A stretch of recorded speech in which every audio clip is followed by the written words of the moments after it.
Hello friends, this is Mr. Toxic here. Thank you for joining the channel. Hope you enjoy, like, share, and subscribe.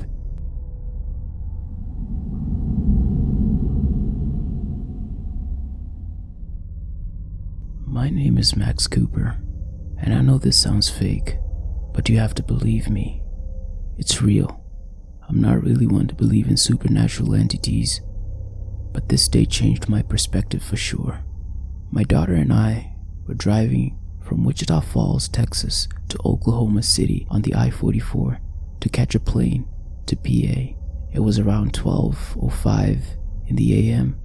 I remember because I was afraid we'd miss our flight and the highway was empty. We were almost out of Lawton city limits when we saw an older model car, light blue or silver, launch off the embankment, roll 3 or 4 times end to end. I could actually see a human fly through the air. I pulled over and called 911 and gave them the GPS coordinates to the overpass. I asked the dispatch if I should hang back the highway, and she told me no. An officer is less than 2 miles away, so I should just go.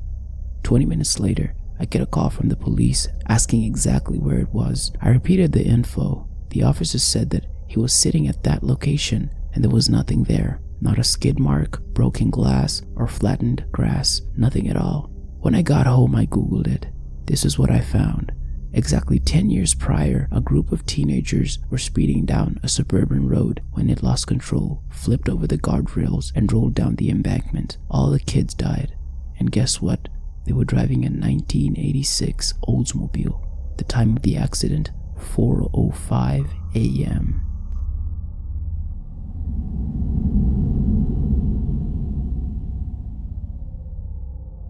Hi, my name is James. I hope by writing this, I'll heal from the trauma I've been going through. Here's my story. I drive a delivery route at night in a 30-foot box truck through different towns about 30 miles east of Cleveland. The area is naturally creepy, 2-lane asphalt cutting through a forest for miles until you get to the next town, which is always foggy as hell. Anyway, one night I'm driving down 322 west towards Chesterland. Oh, when I see the huge thing flying right at me in the moonlight.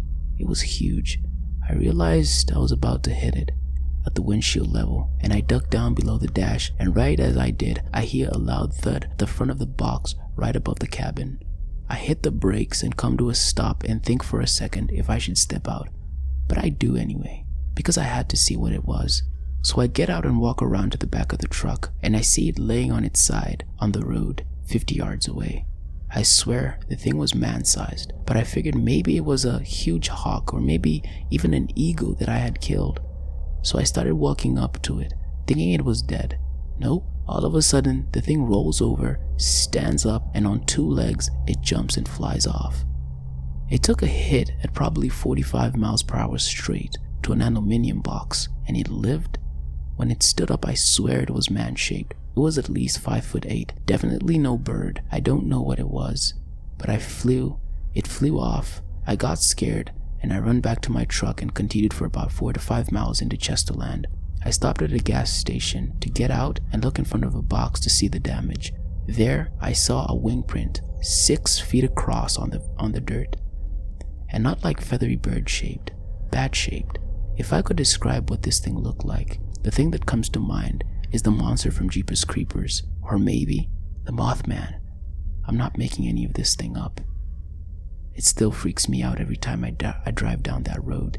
True story, I swear.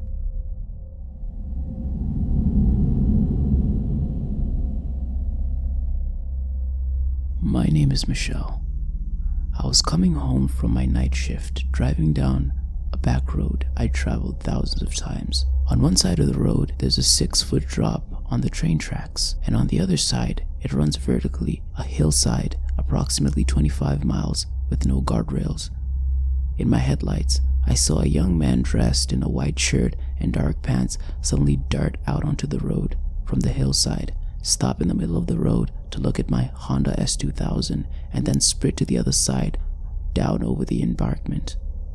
I slammed on my brakes, got out my flashlight from under the seat, and ran to the embankment thinking he had been hurt, and I saw nothing. Absolutely nothing. It was absolutely quiet except from the sign of my fully built new engine. I got home, which took about 5 minutes since I was mind blown, and I told my dad.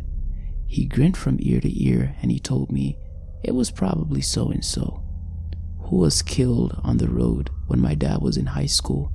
Was he wearing a white t-shirt? Jeans? Was that what he was wearing? And I was like, yeah. Whoever hit him ditched his body on the tracks and left him for dead. The sheriff found him the next morning. He does that every once in a while to people driving on that road alone at night. Scared the crap out of you, didn't he? I nodded and looked at my dad with empty black eyes, not even knowing what to say.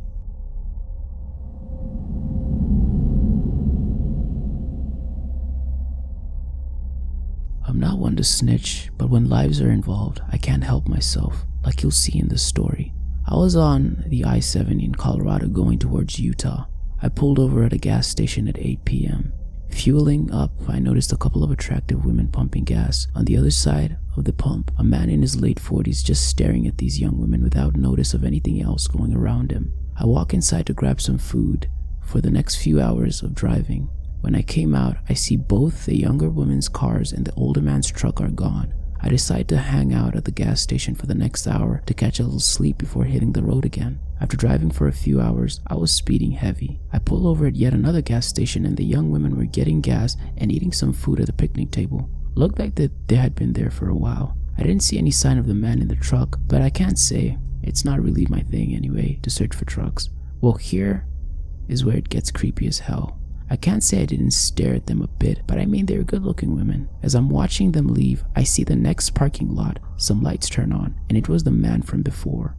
He leaves when the women leave again. Okay, that was a bit weird, but maybe just a coincidence, as there are many places you can pull over.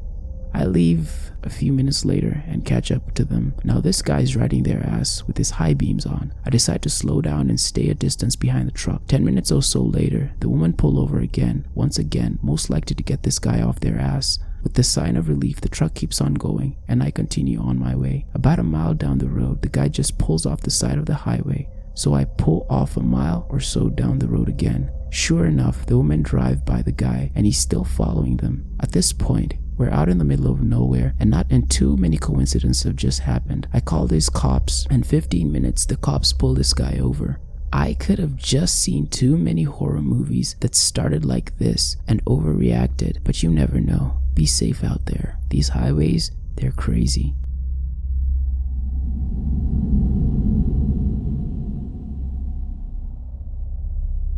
Do you guys remember that movie called Children of the Corn?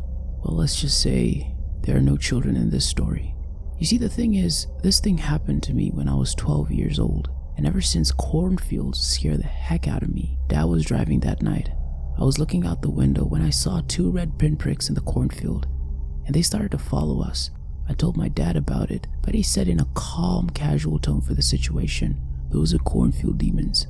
Stay in the car, and everything's gonna be okay." He freaked me the hell out when he got out the car not too long after to check a tire, and then he got back in.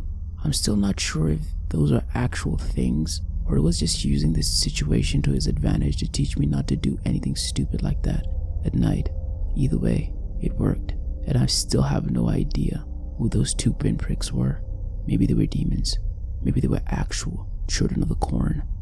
My friends tell me that one time they passed through those cornfields, a child came out and started crying. But well, who knows?